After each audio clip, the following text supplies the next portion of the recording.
ईश्वर की ओर चैनल में पुनः आपका स्वागत है। आज हम सुमिरन के संदर्भ में चर्चा करेंगे। इसका शीर्षक है समाधि के सोपान। जब हम ध्यान की साधना में परिपक्वता प्राप्त करते हैं, धारणा हमारी मजबूत होती है, हमारा समय ध्यान में बढ़ता है, तो धारणा धीरे धीरे समाधि का रूप धारण कर लेती है। पहले क्षणिक समाधि लगता है, फिर धीरे धीरे उसका समय बढ़ता है। तो जो समाधि का जो विषय है, इसमें मैंने पहले भी बता रखा है, चर्चा कर रखी है कि समाधि दो प्रकार की होती है, सविकल्प समाधि और निर्विकल्प समाधि। सबीज समाधि, निर्बीज समाधि, असंप्रज्ञात समाधि, संप्रज्ञात समाधि। तो हम ये सारे एक दूसरे से मिलते जुलते हैं। जो निर्विकल्प समाधि है वो अंतिम चरण है, सविकल्प समाधि है वो प्रारंभिक चरण है। हम सविकल्प समाधि से ही निर्विकल्प समाधि में जाते हैं। सविकल्प समाधि का मतलब हो गया कि हमारे पास विकल्प है। हम नाद को सुनते हुए समाधि में जाते हैं या नूर को देखते हुए समाधि में जाते हैं या अंतराकाश को देखते हुए समाधि में जाते हैं। ये तीन बिंदुएं हो गई। अंतराकाश जो है, जो घटाकाश है, जो अंतराकाश है, वो हमारा आत्मस्वरूप है, वही हमारी आत्मा है। इस बात को समझें। और अपने स्व में स्थित होने का मतलब ही होता है कि हम अपने अंतराकाश में, अपने घटाकाश में लीन हो रहे हैं, अपने घटाकाश में ध्यान दे रहे हैं, उसके स्वरूप को देख रहे हैं। अब जो हमारा अंतराकाश है, जो घटाकाश है, जो आत्मस्वरूप है, जो आत्मा है, उसके तीन स्वरूप हैं। पहला स्वरूप है, वैसे तो 16 कलाएं हैं, 16 स्वरूप हैं, लेकिन मुख्य जो स्वरूप है, जो साधक के लिए इम्पोर्टेंट है, उसमें ये है कि जो हमारी आत्मा है वो हमारे घटाकाश में निराकार रूप में है। तो हम निराकार की साधना करते हैं, निराकार के प्रति हम संवेदनशील हैं, जागृत हैं, निराकार के प्रति हमारा होश है। दूसरा, अनहद नाद के प्रति हमारा होश है। तीसरा, नूर के प्रति हमारा होश है। ये तीन बिंदु हैं। इसमें किसी भी एक बिंदु को ध्यान में रख के और हम समाधि में जा सकते हैं। तो जो ध्यान है, ध्यान की गहराई धारणा, धारणा की गहराई समाधि, इन सबको मिला के हम ये जो जितनी प्रक्रियाएं हैं, ये सब हैं ईश्वर का भजन। ध्यान क्या है? ईश्वर के भजन का, ईश्वर के याद करने का एक माध्यम है, ईश्वर की पूजा का एक माध्यम है। तो हमारे संतों ने, शब्द मार्गी संतों ने इसको बोला है सुमिरन।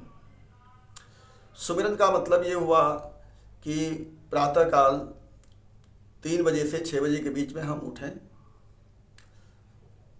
नहाए धोएं, नहा धो के बैठें तो अति उत्तम है, नहीं तो हाथ मुँह धो के बैठें और ध्यान के रूप में अपनी साधना शुरू करें और फिर परमात्मा का भजन करें कम से कम 2 से ढाई घंटा। हमारे राधा स्वामी मत में ये लिखा हुआ है, बताते हैं संत की सुबह जो ब्रह्म मुहूर्त है उसमें 2.5 घंटे के करीब सुमिरन करना चाहिए।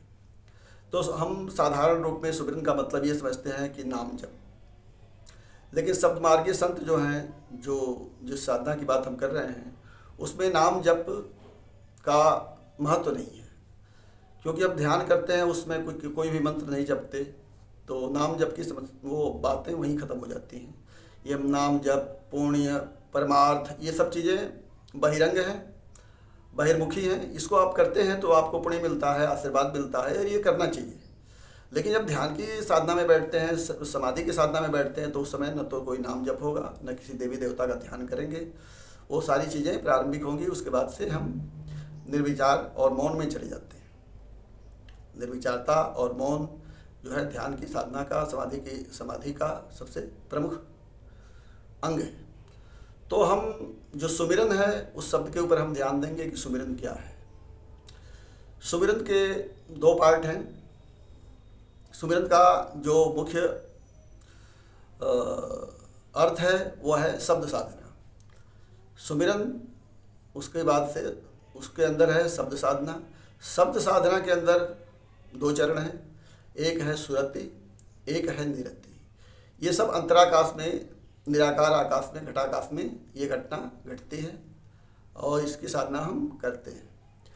तो जो निरति है और सुरति है, दोनों मिलके शब्द साधना कहे जाते हैं और ये शब्द साधना ही सुमिरन है।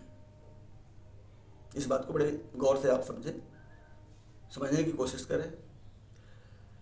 निरति का मतलब होता है कि जब हम ध्यान साधना में बैठते हैं और जब हमें प्रकाश दिखता है और प्रकाश को, नूर को देखते हुए जब हम समाधि में जाते हैं या ध्यान करते हैं तो उसको बोलते हैं निरति।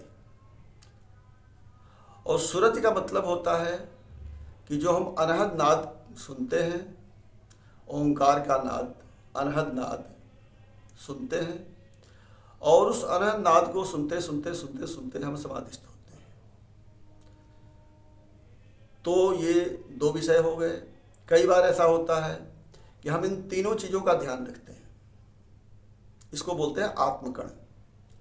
आत्मकण का मतलब हो गया कि जैसे शरीर में पांच है, क्षिति है, जल है, पावक है, गगन है, समीर है, वैसे ही जो आत्मा है उसके स्वरूप में तीन पार्ट है। अभी मैंने बताया भी कि आत्मा निराकार है, तो हमें ध्यान में निराकार स्वरूप में आत्मा के दर्शन होते हैं, आत्मा की अनुभूति होती है। दूसरा इसका जो तत्व है वो प्रकाश है। तीसरा तत्व ध्वनि है। तो निराकार, इसका कोई आकार नहीं, प्रकाश, नूर, ज्योति, अंतर्ज्योति, आत्मज्योति और फिर ब्रह्मनाद, ओंकार, ओंकार का गूंज, ब्रह्मनाद, ये तीन तत्व हैं। तो हम अगर तीनों का ध्यान रखते हुए चलते हैं तो हमारी समाधि बहुत जल्दी लग जाती है। अगर तीनों का ध्यान नहीं रखते हैं, सिर्फ नाद सुनते हैं, तो नाद सुनते सुनते भी हमारी समाधि लग जाती है। सर्वोत्तम तरीका नाद श्रवण करते हुए समाधि में जाना है। ये एक माध्यम है। जब हमारी समाधि लगती है तो उस समय न तो हमारे पास नाद होता है, न प्रकाश होता है, न हम क्या देखते हैं, क्या सुनते हैं, क्योंकि वहाँ मन नहीं होता। जो हमारा मन, हमारा फोटो खींचने वाला होता है, इमेजिनेशन बनाने वाला होता है, हमें बताने वाला होता है, वो ही नहीं होता, तो हम उसमें क्या अनुभव करते हैं हमें कुछ पता नहीं लगता। समाधि से पहले हमें पता होता है और समाधि के बाद समाधि टूट जाती है तब हमें पता होता है। बीच का जो अवधि है जिसमें हम खो जाते हैं, कोई इन्फॉर्मेशन हमें नहीं मिलती, ऐसा लगता है जैसे नींद में चले गए। ऋषियों ने कहा भी है कि नींद और समाधि में कोई ज़्यादा फर्क नहीं है। तो ऐसा लगता है जैसे कि कट गया, पिक्चर जैसे कट गया, चलते चलते पिक्चर कट गया और फिर पिक्चर दोबारा याद आ गया। तो ये बीच का जो गैप होता है, शून्य का जो गैप होता है, जैसे ऐसा लगता है कि न तो हम नींद में हैं और नहीं हम सोए हुए हैं, और हम देख रहे हैं, याद कर रहे हैं, फिर भी बीच में हमारी मेमोरी ख़त्म हो जाती है, बेहोशी जैसी अवस्था आ जाती है। तो हम उसको समाधि के रूप में परिभाषित करते हैं। समाधि वह स्थिति जिसका कोई वर्णन नहीं है, कोई चर्चा नहीं है, कोई अनुभव नहीं है, कोई अनुभूति नहीं है। तो हम समाधि में जाने के लिए सबसे अच्छा तरीका यही है कि हम बड़े ध्यान से अपने सुखासन में बैठें, कमर सीधी रखें, आंखें बंद करें, अपने सद्गुरु को याद करें, परमात्मा को याद करें और बड़े प्यार से अपने अंतराकाश को देखें। पहले 2 डायमेंशनल, 2 स्तर का आकाश दिखाई देगा, अंधेरा दिखाई देगा, जिसमें सिर्फ लंबाई होगी, चौड़ाई होगी। इसके बाद धीरे धीरे उसके अंदर गहराई बढ़ेगी। ये ध्यान की अवस्था है और ये गहराई जैसे जैसे बढ़ेगी वैसे वैसे हमारी धारणा बढ़ेगी और फिर हमें नाद भी सुनाई देगा, नूर भी दिखाई दिखाई देगा और अंतराकाश निराकार रूप में दिखाई देगा। तो इन तीनों के प्रति हमें होश में रहना है, अवेयर रहना है, जागृत रहना है, सोना नहीं है। और फिर धीरे धीरे धीरे धीरे हम समाधि की तरफ अग्रसर होंगे। अगर इन तीनों को एक साथ हम नहीं चला सकते, जिसको आत्मकण बोलते हैं, तो या तो आप नूर देखें, नूर को देखते देखते समाधि में जाएं, या अनहद नाद को सुनते सुनते हम समाधि में जाएं। ये हमारे ऊपर निर्भर करता है। हर साधक के अलग अलग हिसाब हैं, किसको जो जैसा सूट करता है वैसे करें।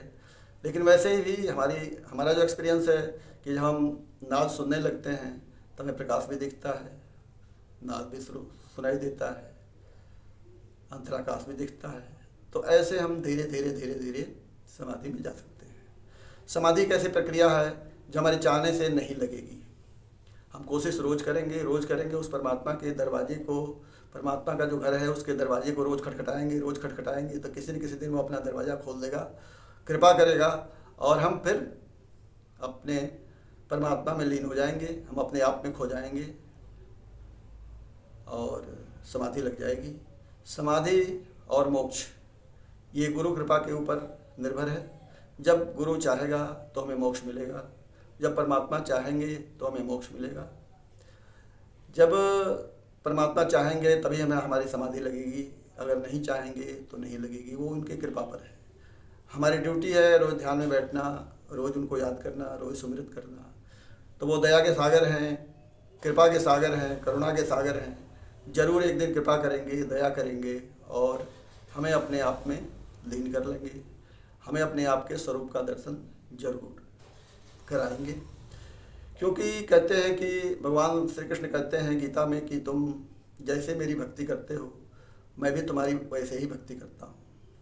अगर तुम पूरे विश्व ब्रह्मांड में हमें देखते हो, सब जगह हमें देखते हो, समस्त जीवों में देखते हो, चर और चर समस्त प्राणियों में हमें देखते हो और समस्त प्राणियों को अपने अंदर देखते हो और समस्त प्राणियों में अपना रूप देखते हो, तो तुम हमारी आंखों से ओझल नहीं हो, तुम हमारे आंखों के सामने हो, हर समय सामने हो और मैं तुम्हें कभी नहीं भूल सकता। जैसे तुम याद करते हो, 24 आवर हमारी याद करते हो तो मैं भी 24 आवर तुम्हारी याद करता हूँ। तुम जैसी भक्ति करते हो वैसे ही मैं भक्ति करता हूँ। तो अगर हम परमात्मा को प्राप्त करने के लिए 10 कदम चलते हैं तो परमात्मा हमें प्राप्त करने के लिए 100 कदम चल के आता है, 1000 कदम चल के आता है। और परमात्मा और गुरु का भेद भी मैंने पीछे बता रखा है कि जब परमात्मा के रूप में होता है तो निराकार रूप में होता है, समस्त प्राणियों के हृदय के अंदर होता है, विश्व ब्रह्मांड में फैला हुआ होता है। और जब साकार रूप धारण करता है तो गुरु के रूप में हमारे जीवन में अवतरित होता है और हमें सन्मार्ग पर दिखाते हुए अपने घर को लेके जाता है। तो ये है हमारे सुमिरन की विधि। और आप सुमिरन करें रोज़ सुबह 4 बजे से 6 बजे के बीच में, 3 बजे से 6 बजे के बीच में आप सुमिरन में बैठें, ध्यान में बैठें, ध्यान करें, सुमिरन करें। आप ही उत्तरदायी हैं अपनी मुक्ति के। नहीं तो ये दुनिया मेरा तो ये कहना है कि वो दिन आए और ये दुनिया वाले हमें हमारे घर से निकाल दें। हमारी मृत्यु होने के बाद हमें कैसे लोग विदा करते हैं, सारा सामान निकाल के फेंक देते हैं, हमको भी उतार के बाहर कर देते हैं उठा के कि ये तो लाश बन गया।